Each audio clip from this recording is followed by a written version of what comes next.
But then they also took away his manager, who was essentially the black guy from Rocky that trained Apollo Creed. That guy was pretty cool.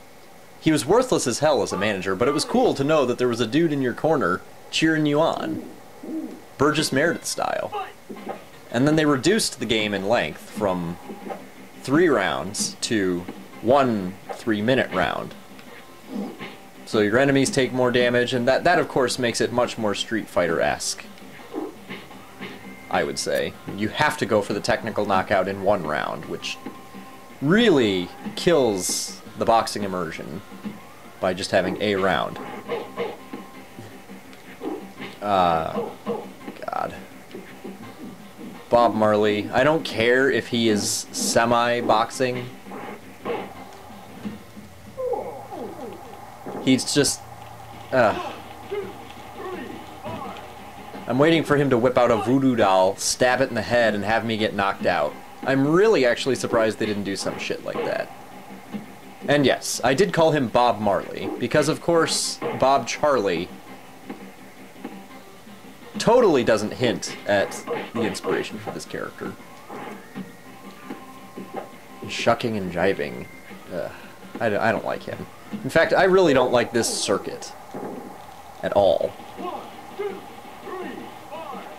The characters really, despite the fact that they're kind of colorful, have no character.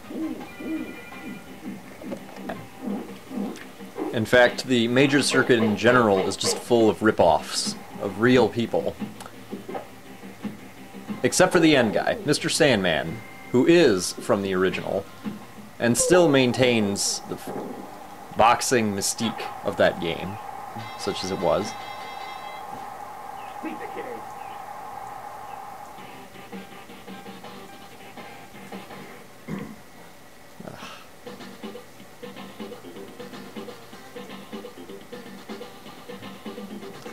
And then you get to fight Bruce Lee. And yes, as I'm sure you can imagine, or as I'm sure you know, having played it, he kicks.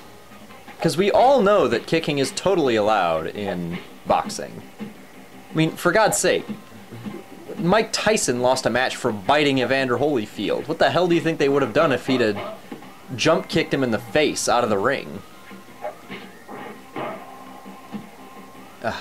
He's really not a difficult boss, to be honest, but the lack of difficulty is very minor in comparison to just the gayness of it. That will knock you out in 1 hit. I don't remember this being a wrestling match, or a kickboxing match, or anything that involved feet other than to keep you upright so that you could pound the shit out of your opponent. Now, these shots will do a lot of damage, but not knock you down. As if you should care. I mean, at this point, you should be looking at this game and saying, what the fuck? What happened to the boxing? The only person in this game, just about, who actually boxes is your stupid ass. So the fact that you get knocked out by these people really just shouldn't, A, surprise you, or B, make you feel all that bad. 'Cause this guy's an idiot.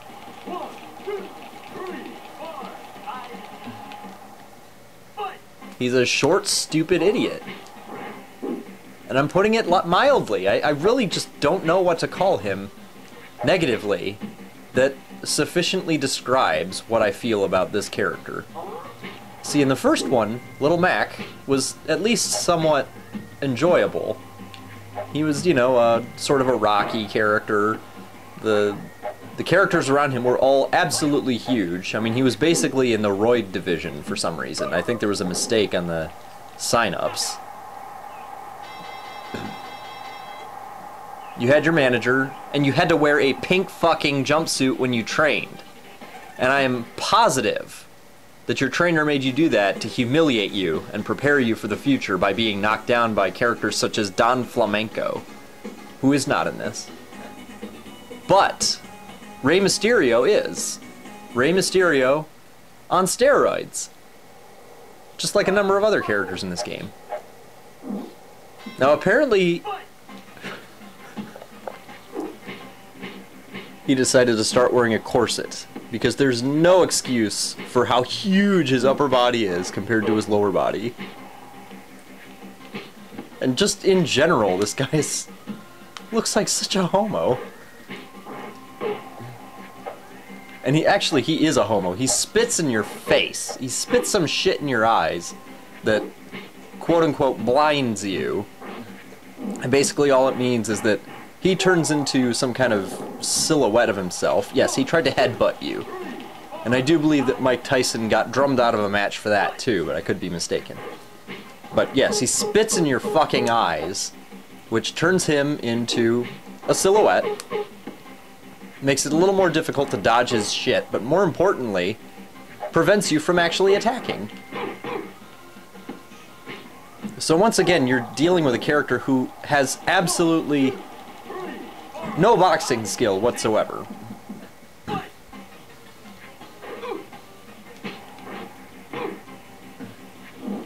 Ugh, and there is the first time in years I've been hit by that.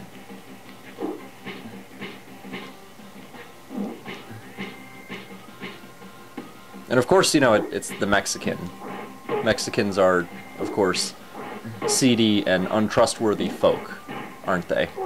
Just like Canadians are huge, stupid idiots who are fat.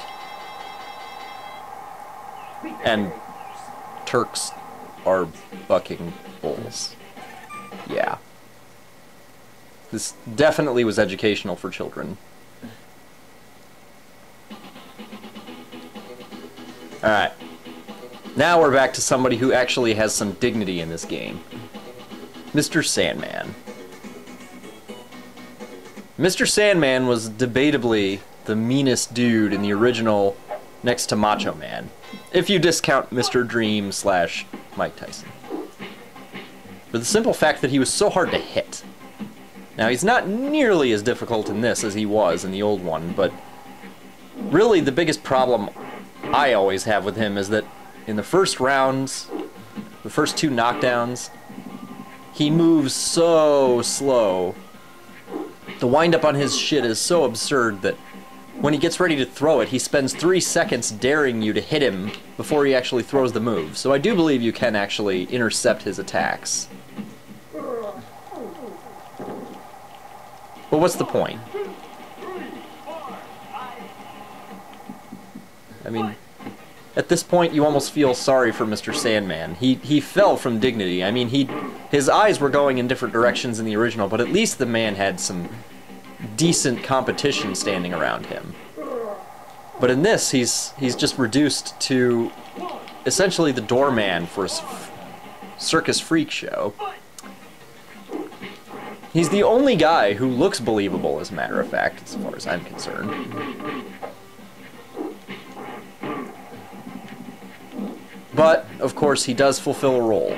As all the characters in this do, he is the giant, nasty black dude that is in absolutely every piece of media in the world. He is the James Dokes of this boxing series of Punch-Out. But he does perform his job very well, at least in the original. But once you beat him, then you really start to see some whacked out shit.